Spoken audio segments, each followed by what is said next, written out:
تو اپنا قلم نکالا تاکہ وہ اس پہ اپنے دستخط کر دیں. تو تصویر کچھ ایسی ہے کہ سوائے قائد کی اپنی فگر کے باقی سب کی بیک گراؤنڈ ڈارک ہے. یہ تصویر سامنے رکھی ہوئی ہے. یہ نیچے جو کارپٹ ہے یہ بھی دیکھیے نا اس طرح کا ہے, ڈارک ہے. تو میں نے کہا کہ اس ڈارک بیک گراؤنڈ پہ اگر انہوں نے لکھا اور اپنے دستخط کیے تو وہ دکھائی نہیں دیں گے. اور وہ کارپیٹ بھی ابھری ہوئی ہے, دبی ہوئی ہے, معلوم ہوتا ہے جیسے پہلے ہی سے کوئی تحریر ہو تو, اور بہت ڈارک ہے. جی ہاں. تو میں نے ان کو ان کے یہ جو ٹانگیں ہیں یہ جہاں اب دکھائی دیتے ہیں کہ وہی ایسی جگہ ہے جہاں وہ کچھ لکھ سکے, تو میں نے انگلی سے ان کو اشارہ کیا, میں نے کہا صاحب یہاں آپ لکھ دیں. تو وہ آپ کو پتا ہے کہ کس ہر معاملے میں بڑے فسٹیڈیس اور بڑے ہوتے تھے, تو ان کو یہ بات پسند آئی. میری طرف بڑے غصے سے دیکھا, اس چھوکرے کو یہ پتہ نہیں ہے کہ کپڑے کیسے پہنے جاتے ہیں اور کہاں کچھ لکھا جاتا ہے. اور پھر سر نیچے کر کے وہ نیچے کارپٹ پہ اپنے دستخط کیا اور جو لکھ دیا. اچھا, ویسے بھی سچی بات یہ ہے کہ وہ جگہ دستخط کے لیے تھی نہیں جہاں آپ نے بتائی. یہ بات تو صحیح ہے, لیکن اور کوئی جگہ بھی تو نہیں ہے نا جہاں دستخط کیے جا سکیں. ان کے متعلق ایک چیز اور میں نے جو نوٹ کی وہ یہ تھی کہ وہ اپنی بیماری کے متعلق پرواہ نہیں کرتے تھے. کہیں ایسا تو نہیں کہ اس قدر کام کرتے تھے کہ ان کو فکر ہی نہیں ہوتی تھی کہ ہم بیمار ہیں کہ نہیں ہیں؟ اس قدر محنت و کام اپنی طرف سوچتے ہی نہیں تھے صحت کے بارے میں, ایسا تو نہیں؟ یہ بھی ہے, لیکن دوسرے وہ یہ ہے کہ وہ میرا خیال ہے یہ سوچنا نہیں چاہتے تھے, یہ بلیو نہیں کرنا چاہتے تھے کہ میں بیمار ہوں, کیونکہ اس کا نتیجہ یہ ہوتا تھا نا کہ اگر وہ یہ کر لیں تو پھر قدرتی چیز ہے کہ ذہنی طور پہ وہ بیماری ان پہ غالب آ جائے گی جلد, اور ان کے ذہن میں یہ تھا کہ ان کو ایک کام جو ہے وہ سر انجام دینا ہے. تو اگر وہ اس میں وہ بیماری ان پہ غالب آ جائے تو ظاہر وہ کام نہیں کر سکتے. تو اس واسطے وہ اس میں بلیو نہیں کرنا چاہتے تھے کہ میں بیمار ہوں, اور جب بیمار ہوتے بھی تھے تو وہ ڈاکٹروں کی تھوڑی سنتے تھے. ہاں, وہ تو یہ تھا کہ ڈاکٹروں کو کہا کرتے تھے کہ بھائی دیکھو میں یہ دوا نہیں پیوں گا, میں یہ دوا پیوں گا. مجھے ایک دفعہ کا واقعہ یاد ہے کہ ان کی کوئی کھانسی سی آ رہی تھی, میرا خیال ہے چیسٹ میں کچھ چھاتی میں کچھ کنجیشن سی ہو گئی تھی. تو ڈاکٹر تھے اس زمانے میں کرنل رحمان, تو انہوں نے ان کو دوائی دی. 1-2 دن دوائی, 1 دن یا 1.5 دن دوائی پی تو اس سے کچھ خاطر خواہ افاقہ نہ ہوا.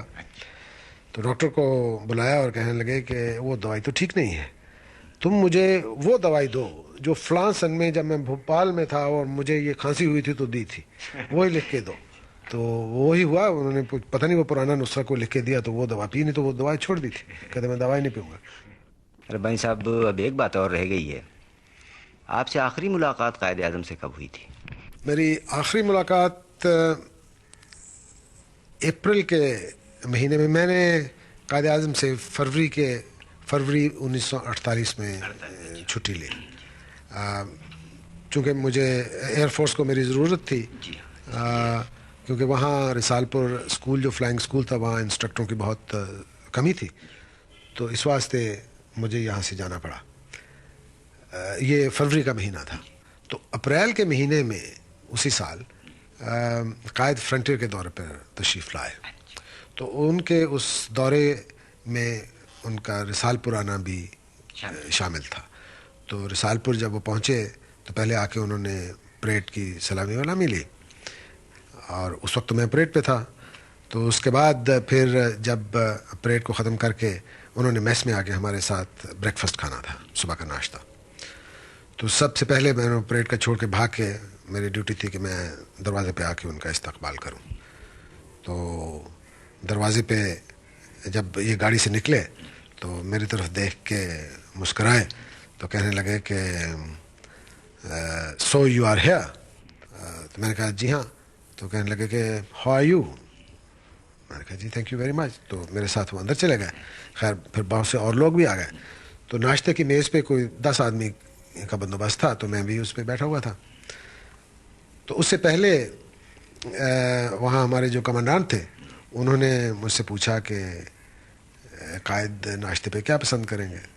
تو میں نے ان کو کہا کہ صاحب وہ سری پائے کھائیں گے. تو کہا کہ یہ بابلا ہو گیا ہے کہ سری پائے ناشتے پہ کون کھاتا ہے یہاں ہمارے. تو میں نے کہا صاحب وہ سری پائی کھائیں گے آپ وہ تیار کروا لیں. تو کہتے ہیں کہ تو جس وقت تو بریک فاسٹ کی ٹیبل پہ ہم بیٹھے تو جس وقت سری پائے سرو کیا گیا تو میں سامنے بیٹھا ہوا تھا تو Quaid looked at me and smiled and got going with اپنے ناشتے میں مصروف ہو گئے. تو یہ میری ان سے لاسٹ ملاقات جو تھی وہ یہ آخری اسمائل تھا. اس بعد پھر آپ اپنے کام میں مصروف ہو گئے تھے. کام میں مصروف ہو گیا وہ. اچھا ربانی صاحب آپ کا بڑا وقت ہم نے لیا ہے، اس کے لیے معذرت چاہتے ہیں. بہت بہت شکریہ آپ کا. Thank you very much.